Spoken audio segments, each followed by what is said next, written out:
je voudrais remercier Pierre Denis pour ce témoignage parce que il nous a, enfin en tout cas, je trouve qu'il m'a autorisé sans doute à partager des choses non pas en tant que patron, mais simplement en tant que personne.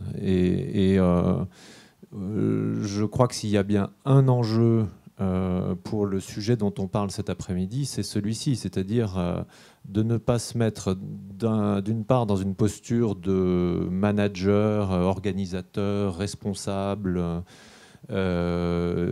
d'une organisation, quel qu'en soit le but. Il est toujours contingent, ce but, à quelque chose de plus grand que lui-même. Et d'un autre côté, d'une personne.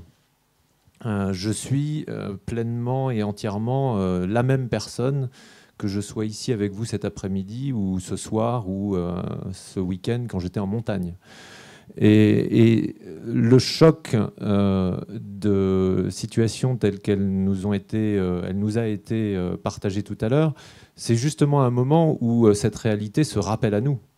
C'est justement un moment où on est au bureau avec notre cravate, quand on en porte, avec notre costard et tout ce qu'il faut, notre BlackBerry et notre matériel qui nous fait penser qu'on est ce manager, qu'on est rattrapé par la réalité. La réalité, c'est qu'il y a la vie, il n'y en a qu'une seule. Et la question, c'est qu'est-ce que nous tous dans cette salle, on en fait de cette réalité?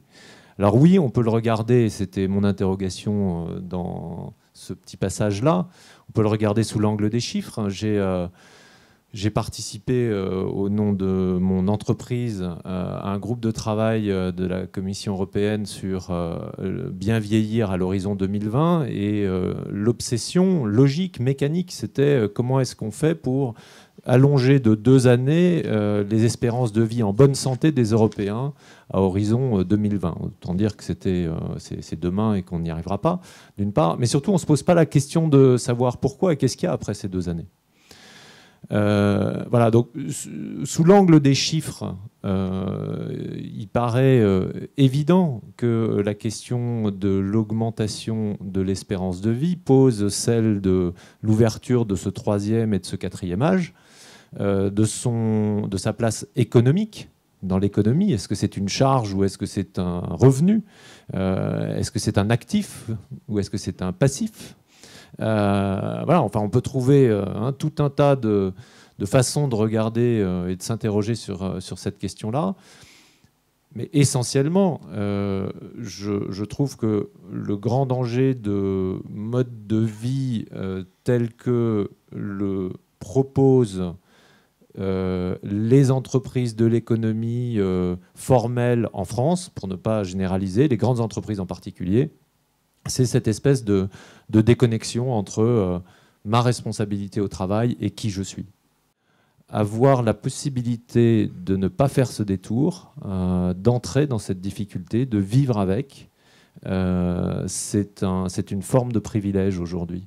Et je pense que je suis profondément persuadé, c'est la raison pour laquelle fondamentalement quand Jean Renaud et Joël nous ont proposé ou ont discuté avec nous de les accompagner, j'ai dit oui tout de suite parce que je suis persuadé de ça. Et quand on voit les quelques statistiques qui nous ont été partagées tout à l'heure, ça paraît clair aussi. C'est-à-dire que bien évidemment, cette question de la dépendance du grand âge, puisque c'est spécifiquement ça dont on parle cet après-midi, elle vient se situer auprès de personnes qui ont beaucoup d'expérience dans l'entreprise, qui ont plutôt 40 ou 50 ans que 25. Et je peux vous dire aussi que ça ne concerne pas que la France. La première fois où moi j'ai été très directement confronté à ça dans l'entreprise, j'étais en Chine, j'étais patron de l'Asie à l'époque, basé à Shanghai. Il y avait une fille remarquable, une chinoise qui était directrice du marketing de l'une de nos grandes filiales en Chine, qui avait chez nous la possibilité de continuer à contribuer de plus en plus à nos aventures et en allant sûrement très loin. Elle est venue me voir un soir en me disant qu'elle démissionnait. On était en Chine, je m'attendais à ce qu'elle me dise qu'elle allait rejoindre un autre groupe pour 30 ou 40% d'augmentation de salaire. Elle m'a dit je suis obligée de partir, j'adore ce que je fais ici, mais je suis fille unique. Évidemment, one child policy en Chine. Je suis fille unique, mes parents habitent Wuhan, je suis à Shanghai, c'est beaucoup trop loin, ils n'ont pas de retraite, il faut que je rentre. Et donc, j'arrête ma carrière. Et elle avait 33 ans. Et ça m'a toujours marqué parce que je me suis demandé ce qu'on aurait pu faire pour faire autrement. Et j'espère que ce dont on va parler cet après-midi, c'est de faire autrement.